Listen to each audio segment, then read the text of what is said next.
சொந்தங்களே பார்த்தீங்கன்னா அதை பாருங்கள், மரம்லாம் எரிஞ்சு போயிருக்குது. இதெல்லாம் ஒரு 2 வாரத்துக்கு முன்னாடி வந்து எரிஞ்சிடுச்சுங்களாங்க. ஸோ ஒரு 5 கிலோமீட்டர் கிட்ட ஃபுல்லாக அது மாதிரி எரிஞ்சாப்பில் தான் தெரியுது. பார்த்தீங்கன்னா ஒரு மலையே வந்து காணாமல் போயிருக்கு. நான் அதை காட்டுறேன், மலையை காட்டுறேன். ஃபுல்லாக எரிஞ்சு போயிருக்குங்க.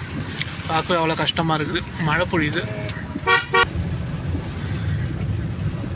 செங்கோட்டில் ஒரு மாமரம் செடி இப்படி தான் இருந்துச்சு.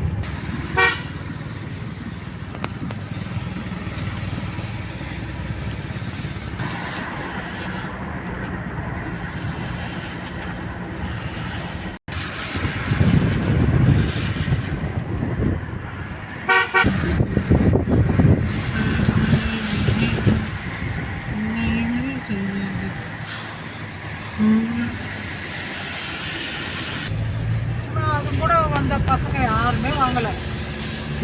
மட்டும்தான் முதல்ல எடுத்துக்கிட்டு 40 ஃபுல்லாக காடு. பார்த்தீங்கன்னா இதுதான் வந்து அந்த மலையை பாருங்கள், சுத்தமாக காணாமல் போச்சு. அந்த செடியெல்லாம் எதுவுமே வந்து இல்லை பாருங்கள். இப்போ அங்கே தான் புதுசாக நட்டாங்களாம், செடியெல்லாம் நட்டாங்களாம்.